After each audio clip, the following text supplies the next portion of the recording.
Okay. Good morning, ladies and gentlemen, on this glorious Sabbath day. Welcome to Matamatonga Radio. Thank you all for joining us this morning. My name is malie, and it is my pleasure to be your host today. Today's show is featuring the Golden Voices of Aotearoa, introducing Mrs. Leikina Vailea, Mr. Moala Fifita, and Dr. Mele Saulala, and Sam Saulala, the guitarist, and Sisfa Saulala, the technician. They have formed their group upon their individual desire to serve God and have now become united to share this vision. Our group are all ex-students of Lavinga Malie School in Nuku'alofa. We are coming live to you from Mangere, Auckland and Aotearoa. And I would like to invite Mr. Fifita to open with a prayer. Please sit back and relax as the Golden Voices of Aotearoa take you on a journey. Fakalotu o tua mafi koe mahuta mai whaewane a Fiona. Tai whetu kua I ma unu mai pong whakoloa koe ni koe walu I mahina I wafe mātaha. He mau ilo koe ki resipe a Fiona ku mau mo ui ai. Eki ku mau whataha mai koe uhi koe amana ke whai e mau ki laiwi. Mau kore pe lau maari a Fiona tak to tonu pe ki mau tolu. Mau kau whataha pe pa mau sione vai tolu e stonu noa. Whaaau pe koe eki ki mua ka mau puri ko toa ki mui. Awhitai at ko uhi koe kamata e polokalama koe ni mau kore pe lau maari a Fiona. Ko uhi koe ngai lau maari e mo ki nau tolu ko toa pe o mea mai me heo pe. Mau kau whataha e pong whakoloa koe ni. E te kei pe lang a Fiona. Eki whaitaha pe kina mai ki mau tolu. Ka maa ki nau tolu ko toa pe mau kau whataha e pong koe ni. Whako toa tua he wafa o. Alo ko sisu kalais ko mau whamo ui. Amen. Amen.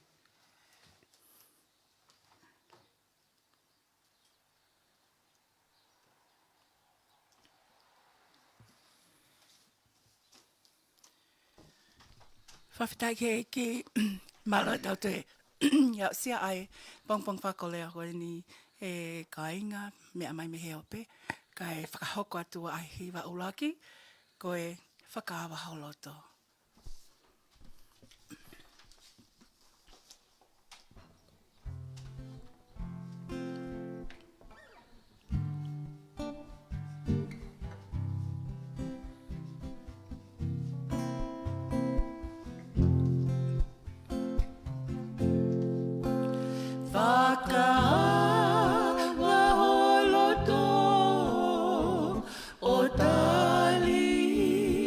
Sisu enau vehoia foaki hamonu na kohe ni atuki afanga tuku fakalotu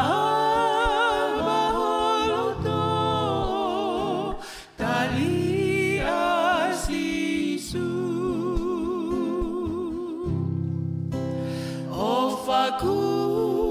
uike ngoi atuki atu asiene hoi moi fakaamu na kohe ni atuki afanga tuku fakalotu tali asisu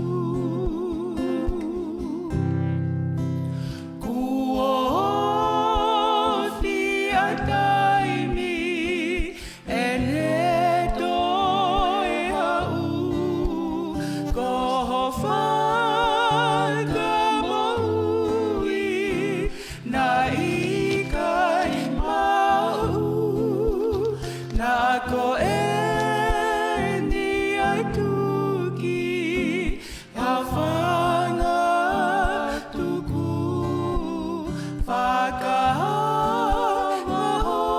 whakaholoto tali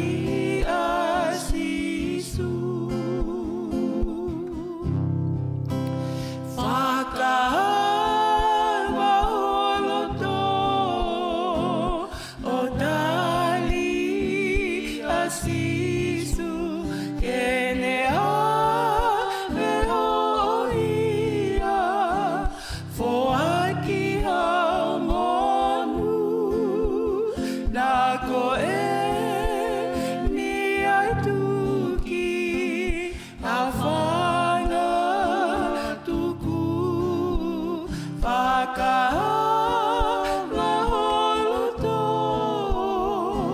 tali a sisu fakalotu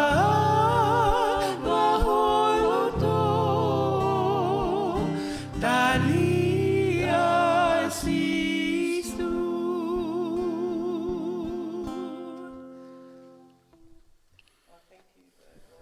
Of Aotearoa, and thank you everybody for tuning in. The time is now 9:34 in New Zealand, and I would just like to say if anyone has any requests to send them through, and we'll see what we can do.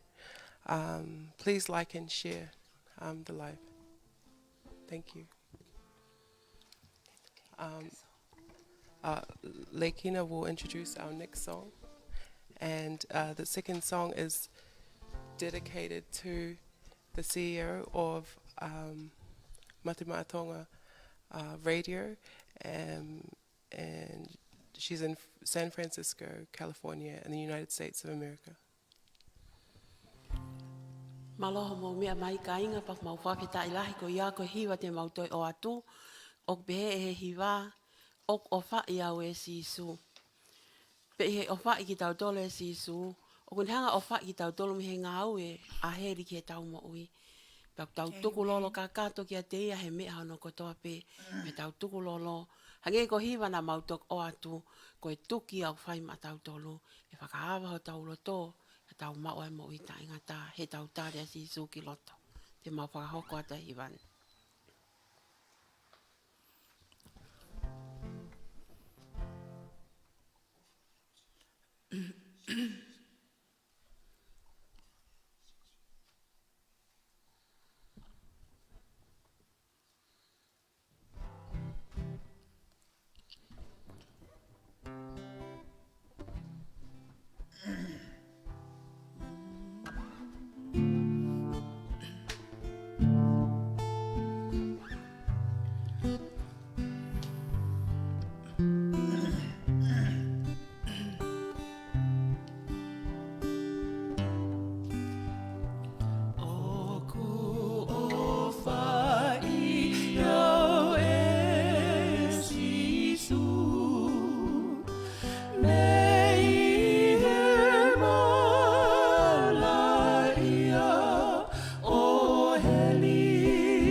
Thank you to our Golden Voices for the beautiful singing, and thank you everybody for joining us today.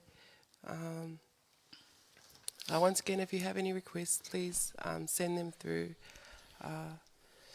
The time here now is 9:41 a.m. in New Zealand. Please like and share. Thank you. Maloho mo mea mai, ko hiva ko te mauhoko at ki ai o pehe mai, ko i kelesi tō mua. Ko i kia ko ne kelesi o mai matau tolo he taimi hano ko toa pe.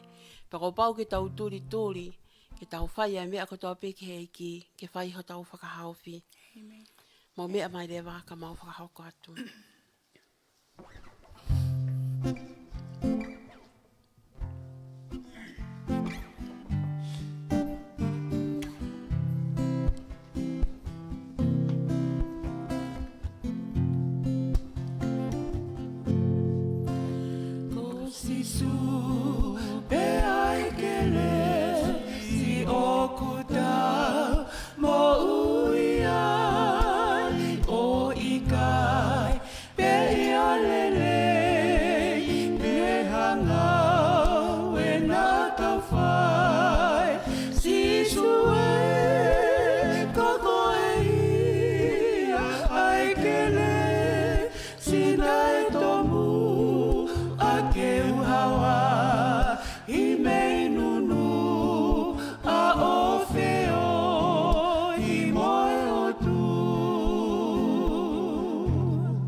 thank you once again to our beautiful Golden Voices.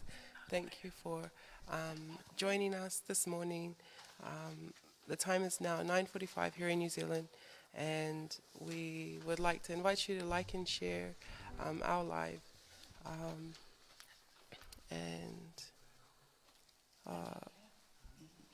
Please introduce our next song. Malo apito ho mo mea mai ke tau polo kalamani. Ko hiva te mau hoko at ki ai ok pihe mai. Hena e tae mahaku lea pia mo kilu ai ofai o tuak fai matau tolu. He tohi a aisea, he tohi ai palofita ko aisea, wahini mongo fulu maa tolu. Ves tolu ke o no, o kune fai mai ai whakamatala ki a tek tau tolu.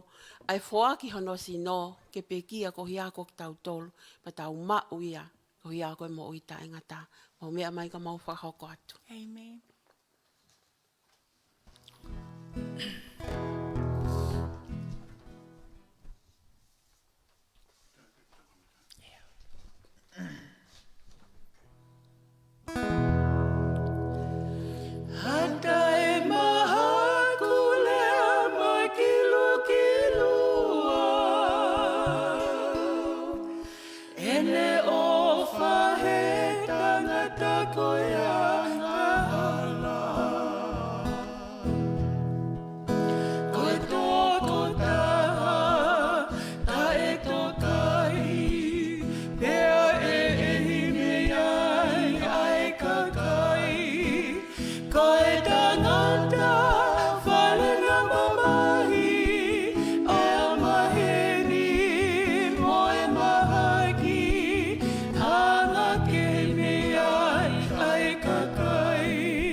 Tolu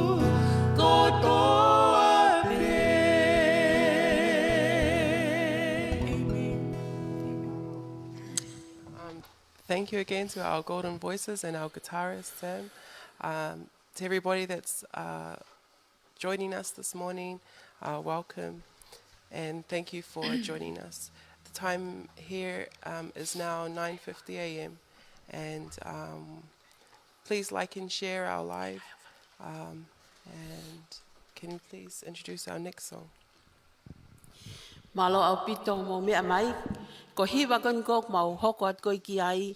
Ko e whamatala ia ke taim nai hifoa si suo pe kia. Ko hia katau mo ui ai. Pak malo au pito ai ne ofa o whai matau tolu. Ke tau turi fua ke tau whai hano whinanga lo. I he mo meni tono kotoa pe. Mo mea mai lewa ka mau hoko at ki ai.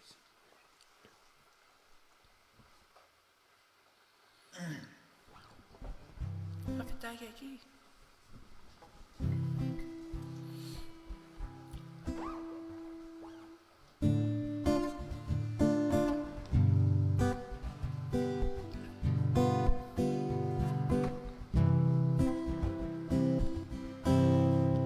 Hena e o whapehe ki mamani ai o tua. Ne foaki hono alo pe e taha. Ke ilonga pe ahia, pene tui kia te ia. E ika i tene aha, kai mo ui ka e ngata. Sisu malo o wha, kia te aua ngā hala. Nā ke loto me ke fua, nā ke inu hono kona. Kau tau a taina. Ne ngohono whaingata, whihi hono ngaahi hala. Ne ongo hono mamawa, ai a kau whakalawa. Kana ane ka te kina, o te fua toko taha. Inu hono whaingata, i he hulu ho o wha. Sisu malo o wha, kia te aua ngā hala. Nā ke loto me ke fua, nā ke inu hono kona. Kau tau a taina.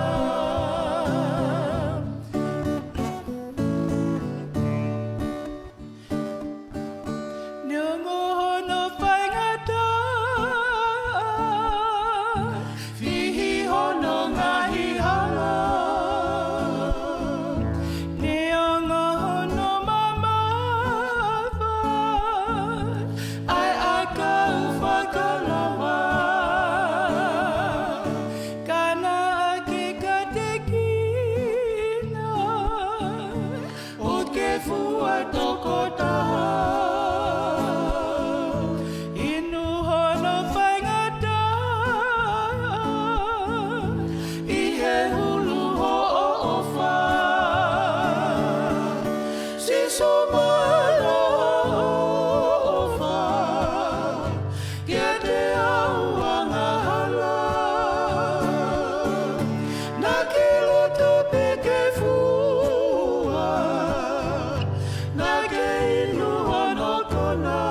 Thank you to our Golden Voices. And thank you all for joining us here this morning.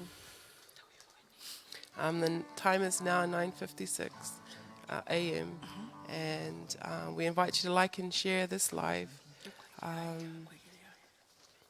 Please introduce our next song.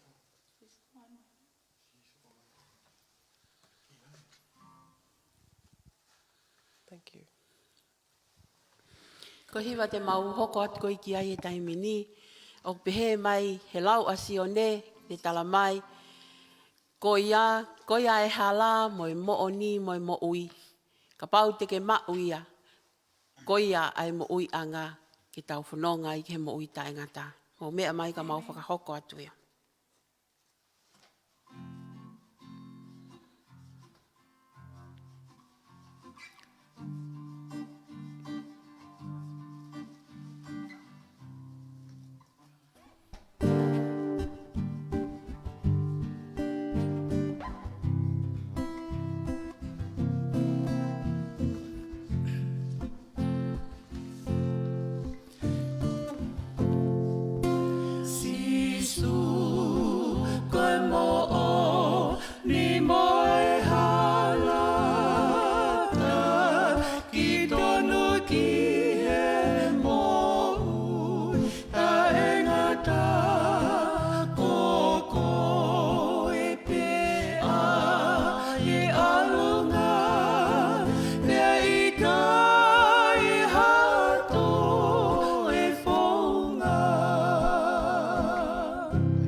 Thank you to everybody for joining us this morning, and thank you again to our beautiful Golden Voices.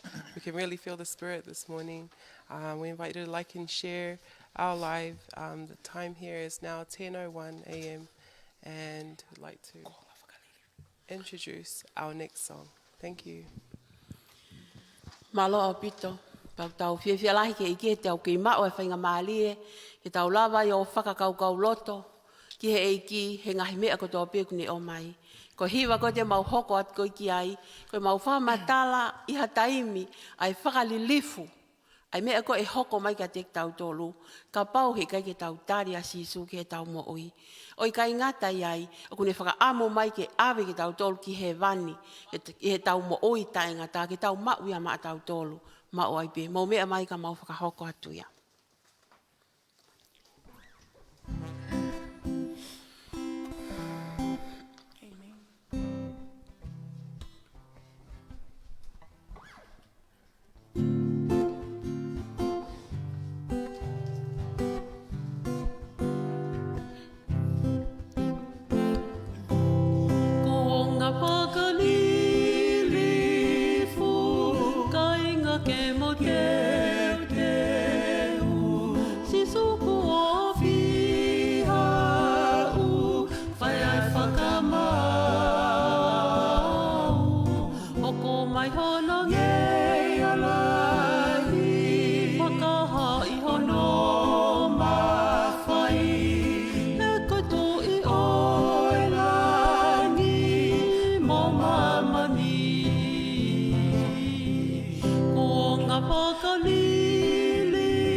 Fakamalo.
you to our beautiful voices this morning. And thank you all for being here with us this morning. We really appreciate it. The time now is 10:06 a.m. and we invite you to please like and share our live. And we will introduce our next song. Yeah. Malo au pito, te mo mea mai, mau hoko ate mau hiva, ki he fo i hiva ko e koho huafa si su. Aia koe huafa pe taha o si su, ko i au tau mau ai mea hano ko toa pe. Hapau te ke mau, pe au mau, te tau mau ia, ko tau whakamo ia mau ai pe. Mo mea mai ka mau hoko at ki ai. Amen.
Thank you, everybody, for joining us. And again, thank you to our beautiful voices.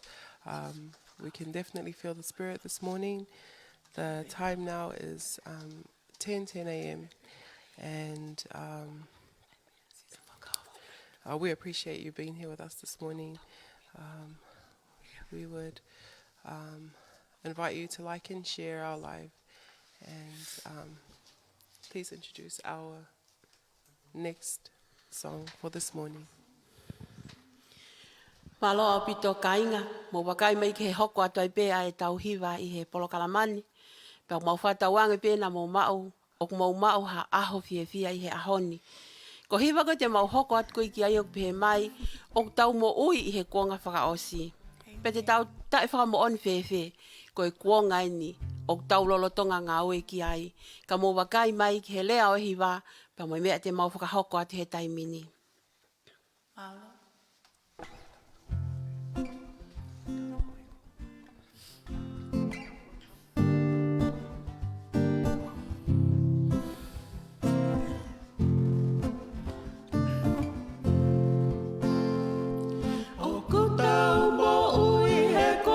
Whakaosi, ngai whakailonga e nā konau talaki, e toe hoki mai aho tau e ki, whakawhanongo ke tuki tuki. O kutau mo ui he konga whakaosi, ngai whakailonga e nā konau talaki, e toe foki mai aho tau e ki, whakawhanongo ke tuki tuki. Sisu, o sisu, e te foki mai, ko sisu, e te foki mai, ko sisu, e te foki mai, e te foki mai ae e ki. Moko ai ofa ai toko lahi, te lahi moi whakaholo mui. Le ope molo tu he kua taimi, ke tau kumi ki he eiki. Moko ai ofa ai toko lahi, te lahi moi whakaholo mui. Ope molo tu he kua taimi, ke tau kopi ki he eiki. Sisu, ko sisu, e te foki mai. Ko sisu, e te foki mai. Ko sisu, e te foki mai.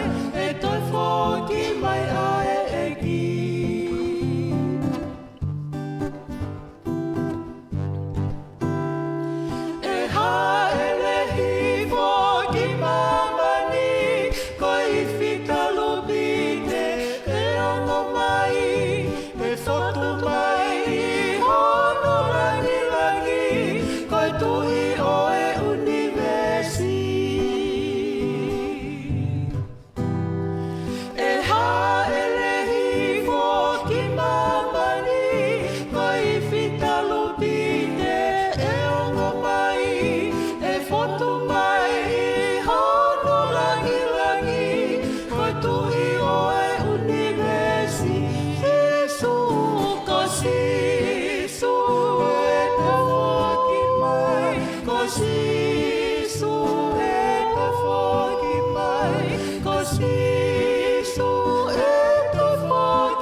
Thank you to our beautiful singing voices, and praise God on this glorious Sabbath day.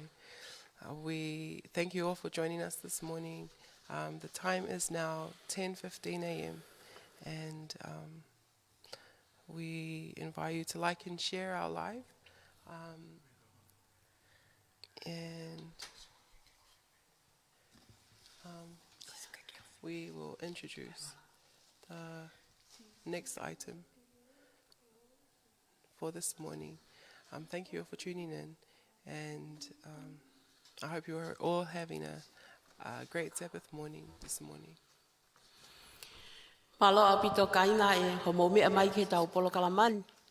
Pe au tau whawheta ilahi ki he eiki he foaki iwi mo e mālohi mā tau tolu ke tau inasia i he polo kalama o e mō menit koe ni.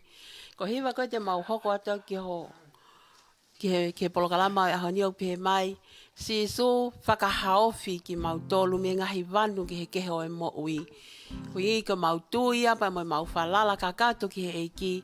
Tene o mai haiwi mā mālohi ki hanga whakahaofi ki mau tolu. Ne ongo pe te mau alu i he ngahi moana ki he kehe. Ka koia pe taha tēnau whai, tēne whai aho no whakahaofi ki tau tolu. Mo mea mai ka mau hoko at ki ai.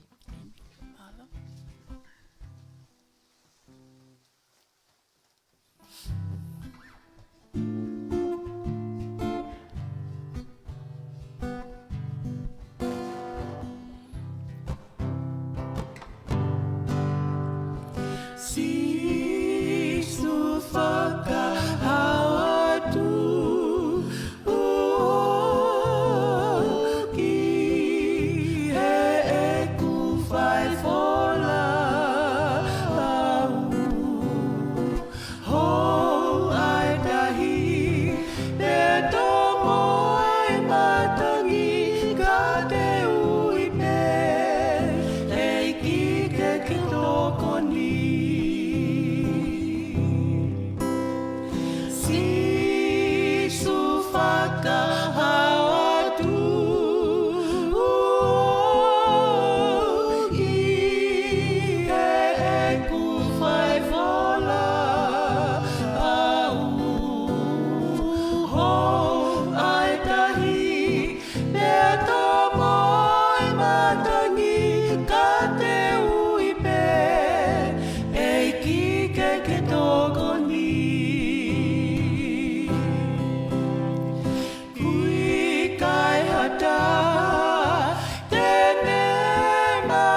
How beautiful is that singing?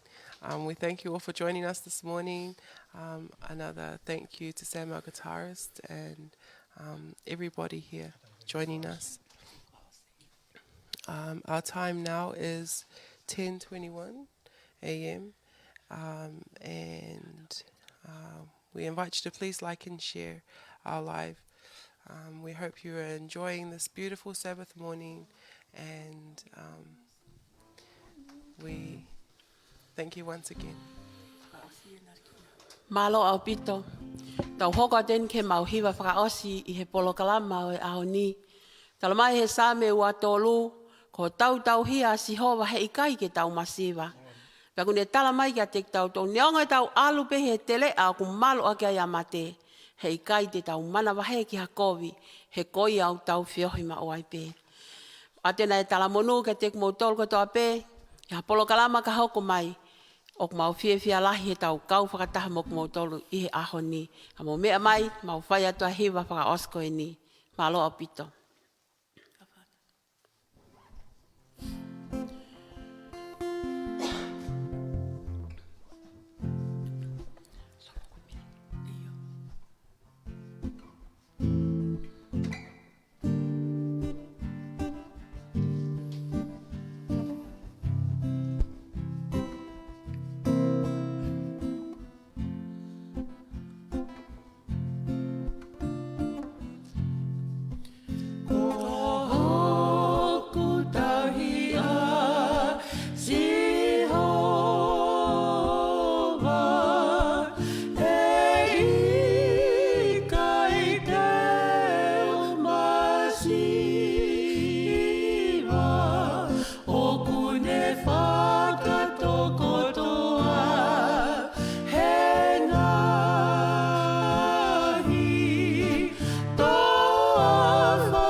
thank you to our beautiful singers this morning.